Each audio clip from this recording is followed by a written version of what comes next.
ఇరాన్తో America Israel యుద్ధం పతాక స్థాయికి చేరుకున్నట్టు కనబడుతోంది. ఇరాన్తో ఒకవైపు అమెరికా చర్చలు జరుపుతుండగా మరోవైపు లెబనాన్ ఇరాన్పై ఇజ్రాయెల్ దాడులు చేయడంతో కలకలం నెలకొంది.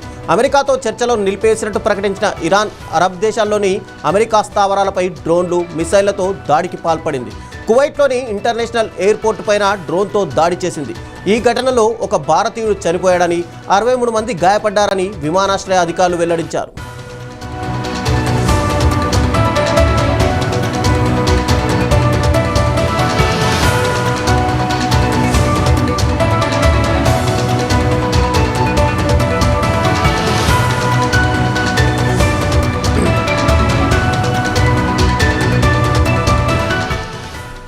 ఇరాన్లోని గెరుక్, కేష్ ద్వీపాలపై అమెరికా చేసిన వైమానిక దాడులకు ప్రతీకారంగానే కువైట్, బెహ్రెయిన్లోని అమెరికా స్థావరాలపై ఇరాన్ దాడులు చేసినట్టు తెలుస్తోంది.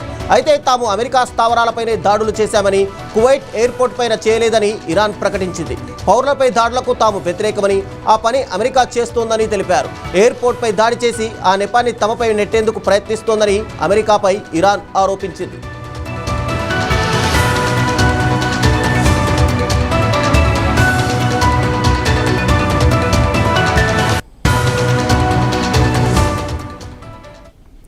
ఇరాన్తో అమెరికా ఇజ్రాయెల్ 100 రోజులుగా యుద్ధం చేస్తూనే ఉంది. ఫిబ్రవరి 28వ తేదీన ప్రారంభమైన ఈ యుద్ధం ఎప్పుడు ముగుస్తుందో ఎవరూ చెప్పలేని పరిస్థితి నెలకొంది.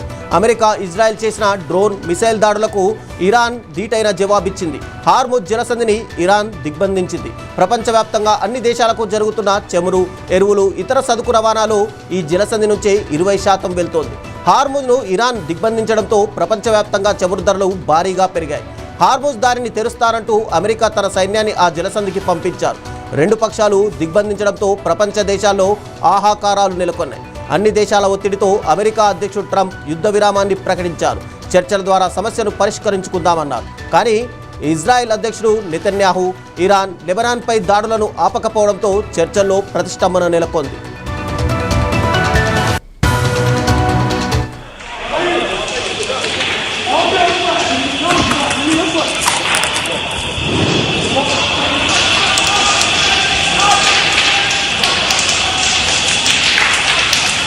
هذا الحريق، هذه مسيرة طاحت هني فوق أمل الكويت.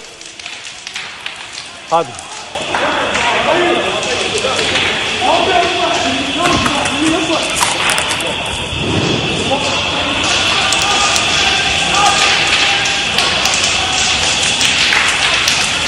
هذا الحريق، هذه مسيرة طاحت هني فوق أمل الكويت. هذا